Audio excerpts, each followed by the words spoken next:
আশা করি তোমরা সকলেই ভালো আছো। প্রথমেই ইউকে এডুকেশনাল টিপসের পক্ষ থেকে তোমাদের সকলকে স্বাগত জানাই। উচ্চ মাধ্যমিক শিক্ষা সংসদের 2022 সালের সংক্ষিপ্ত সিলেবাস অনুসারে দ্বাদশ শ্রেণীর ইতিহাসের most important objective question and answer আজকের ভিডিওতে তুলে ধরা হয়েছে। স্টুডেন্টস, তোমরা অবজেক্টিভ কোশ্চেনের উপর বিশেষভাবে গুরুত্ব দেবে, কারণ ইতিহাসে 80 নম্বরের কোশ্চেনের মধ্যে 40 নম্বর অবজেক্টিভ কোশ্চেন থাকবে এমসিকিউ এবং এসএকিউ আকারে। সুতরাং বুঝতেই পারছো যে শর্ট কোশ্চেন কতটা গুরুত্বপূর্ণ। আজকের ভিডিওতে যে কোশ্চেন অ্যান্সারগুলো দেওয়া হয়েছে সেগুলো ভেরি ইম্পর্ট্যান্ট। তাই ভিডিওটির শুরু থেকে শেষ পর্যন্ত প্রতিটি প্রশ্নোত্তর তোমরা অতি মনোযোগ সহকারে লক্ষ্য করবে, তাহলেই তোমাদের অনেকটা আয়ত্তে চলে আসবে। আর এই কোশ্চেন অ্যান্সারগুলোর মধ্যে তোমরা অনেক প্রশ্ন উত্তর তোমরা পরীক্ষায় কমন পাবে। সেই জন্য এই প্রশ্নগুলো তোমরা কখনোই বাদ দেবে না, অতি অবশ্যই তোমরা তৈরি করে নেবে। এবার আজকের প্রশ্নোত্তর পর্বে আসি। হিস্ট্রি অবজেক্টিভ সাজেশন 2022 অতি সংক্ষিপ্ত প্রশ্নোত্তর। এখানে প্রতিটি প্রশ্নের মান হচ্ছে 1। প্রথম প্রশ্ন দেখি, সব ইতিহাসই সমকালীন ইতিহাস উক্তিটি কে করেছেন? সব ইতিহাসই সমকালীন ইতিহাস উক্তিটি করেছেন Croce. Next 2 number, early history of India গ্রন্থের লেখক কে? আর্লি হিস্ট্রি অফ ইন্ডিয়া গ্রন্থের লেখক হলেন ভিনসেন্ট স্মিথ। নেক্সট, ইতিহাস একটি বিজ্ঞানের বেশিও নয় কমও নয় উক্তিটি কে করেছেন? ইতিহাস একটি বিজ্ঞানের বেশিও নয় কমও নয় এই উক্তিটি করেছেন বিউরি। এবার 4 নম্বর, স্যার যদুনাথ সরকার কে ছিলেন? স্যার যদুনাথ সরকার ছিলেন একজন জাতীয়তাবাদী ইতিহাসবিদ। নেক্সট 5 নম্বর দেখো, মিথ কথাটি এসেছে কোন শব্দ থেকে? মিথ কথাটি এসেছে গ্রিক শব্দ মিথোস থেকে। এবার নেক্সট প্রশ্ন, ভারতের ইতিহাসের জাতীয়তাবাদী ব্যাখ্যা কার? ভারতের ইতিহাসে জাতীয়তাবাদী ব্যাখ্যা হচ্ছে রমেশচন্দ্র মজুমদারের। এখানে যে প্রশ্ন করা দিয়েছে সবকটা প্রশ্ন ভেরি ইম্পর্ট্যান্ট, অতএব প্রত্যেকটা প্রশ্ন তোমরা খুব ভালো করে তৈরি করবে। এখান থেকেই তোমরা বহু প্রশ্ন কমন পেয়ে যাবে। এবার 7 নম্বর প্রশ্ন, রাজতরঙ্গিনী রচনা করেন কে? রাজতরঙ্গিনী রচনা করেন কলহন। নেক্সট, জীবনের জলসাঘরে কার আত্মজীবনী? জীবনের জলসাঘরে মান্না দের আত্মজীবনী। নেক্সট, 71-এর ডায়েরি নামক স্মৃতিকথা রচয়িতাকে? 71-এর ডায়েরি নামক স্মৃতিকথা রচয়িতা সুফিয়া কামাল। নেক্সট প্রশ্ন, মণিকুন্তলা সেন রচিত স্মৃতিকথার নাম কি? মণিকুন্তলা সেন রচিত স্মৃতিকথার নাম সেদিনের কথা। নেক্সট 11 নম্বর, বৈজ্ঞানিক ইতিহাস চর্চার জনক কাকে বলা হয়? থুকিডিডিসকে বৈজ্ঞানিক ইতিহাস চর্চার জনক বলা হয়। নেক্সট এবার 12 নম্বর, লুভর মিউজিয়াম কোথায় অবস্থিত? এই লুভর মিউজিয়াম ফ্রান্সে অবস্থিত। প্রত্যেকটা প্রশ্ন কিন্তু বারবার বলছি ভেরি ইম্পর্ট্যান্ট, এগুলো অতি অবশ্যই তোমরা তৈরি করে নেবে।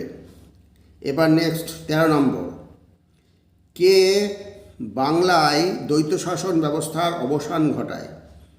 ওয়ারেন হেস্টিংস বাংলায় দ্বৈত শাসন ব্যবস্থার অবসান ঘটায়। নেক্সট 14 নম্বর, কত সালে রেগুলেটিং আইন পাস হয়েছিল? 1773 সালে রেগুলেটিং আইন পাস হয়েছিল। এবার নেক্সট 15 নম্বর। 15 নম্বর হচ্ছে, চীনে ইউরোপের বাণিজ্যিক সম্পর্কে সূত্রপাত হয় কোন বন্দরের মধ্যে দিয়ে? এটা ভেরি একটা ইম্পর্টেন্ট প্রশ্ন। চীনে ইউরোপের বাণিজ্যিক সম্পর্কে সূত্রপাত হয় ক্যান্টন বন্দরের মধ্য দিয়ে। এই ক্যান্টন বন্দরের প্রশ্নটা তোমরা খুব ভালো করে মনে রাখবে। এইবার next 16 number, poverty and un-British rule in India গ্রন্থের লেখককে? Poverty and un-British rule India গ্রন্থের লেখক হচ্ছে দাদাভাই নৌরোজি। নেক্সট 17 নম্বর, কত খ্রিস্টাব্দে নানকিংয়ের সন্ধি স্বাক্ষরিত হয়েছিল? 1842 খ্রিস্টাব্দে নানকিংয়ের সন্ধি স্বাক্ষরিত হয়েছিল। আর এরই সঙ্গে মনে রাখবে কত খ্রিস্টাব্দে টিয়েনসিন সন্ধি স্বাক্ষরিত হয়েছিল? 1858 খ্রিস্টাব্দে টিয়েনসিন সন্ধি স্বাক্ষরিত হয়েছিল। এই প্রশ্নটা খুব ভালো করে করবে, বড় প্রশ্ন হিসেবেও করবে। নানকিংয়ের সন্ধি ও টিয়েনসিনের সন্ধির শর্তগুলি বড় প্রশ্ন হিসেবে খুবই ইম্পর্টেন্ট। আর নেক্সট হচ্ছে 19 নম্বর, বোর্ড অফ রেভিনিউ গঠন করেন কে? Warren Hastings board of revenue গঠন করেন। নেক্সট, সিমনৌসেকির সন্ধি স্বাক্ষরিত হয় কোন খ্রিস্টাব্দে? 1895 খ্রিস্টাব্দে সিমনৌসেকির সন্ধি স্বাক্ষরিত হয়। নেক্সট প্রশ্ন দেখো এবার, বাংলায় প্রথম স্বাধীন নবাব কে ছিলেন? বাংলায় প্রথম স্বাধীন নবাব ছিলেন মুর্শিদ কুলি খান। এবার নেক্সট 22 নম্বর, এশিয়ার কোন দেশ বিদেশি বণিকদের বিরুদ্ধে প্রথম পদক্ষেপ গ্রহণ করে? চীন বিদেশি বণিকদের বিরুদ্ধে প্রথম পদক্ষেপ গ্রহণ করে। নেক্সট প্রশ্ন 23 নম্বর দেখো, কোন খ্রিস্টাব্দে বন্দিবাসের যুদ্ধ হয়েছিল? 1707 খ্রিস্টাব্দে বন্দিবাসের যুদ্ধ হয়েছিল। নেক্সট 24 নম্বর, কোন খ্রিস্টাব্দে পিটের ভারত শাসন আইন পাশ হয়েছিল?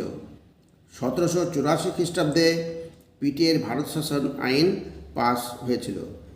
নেক্সট 25 নম্বর দেখো, কোথায় রায়তওয়ারি বন্দোবস্ত প্রবর্তিত হয়েছিল? দক্ষিণ ভারতে রায়তওয়ারি বন্দোবস্ত প্রবর্তিত হয়েছিল। এবার নেক্সট দেখো, কত খ্রিস্টাব্দে ভারতে রেল বোর্ড গঠিত হয়? 1905 খ্রিস্টাব্দে ভারতে রেল বোর্ড গঠিত হয়। এর সঙ্গে সঙ্গে এটা মনে রাখবে, ভারতে রেলপথের সূচনা হয় কবে? ভারতে রেলপথের সূচনা হয় 1853 খ্রিস্টাব্দে। এখানে এইবার নেক্সট প্রশ্ন দেখি আমরা, কোন ভূমি বন্দোবস্ত ব্যবস্থায় জমিদাররা জমির উপর মালিকানা সত্ত্ব পেয়েছিল? এটা ভেরি ভেরি ইম্পর্টেন্ট প্রশ্ন। চিরস্থায়ী বন্দোবস্তে জমিদাররা জমির উপর মালিকানা সত্ত্ব পেয়েছিল। এবার নেক্সট 29 নম্বর প্রশ্ন, ভারতীয় রেলপথের জনক কাকে বলা হয়? লর্ড ডালহৌসিকে ভারতীয় রেলপথের জনক বলা হয়। স্টুডেন্টস, আমি আবার তোমাদের স্মরণ করে দিচ্ছি, আজকে যে শর্ট কোশ্চেনগুলো তোমাদের দেওয়া হলো, এই শর্ট কোশ্চেনগুলো ভেরি ভেরি ইম্পর্টেন্ট।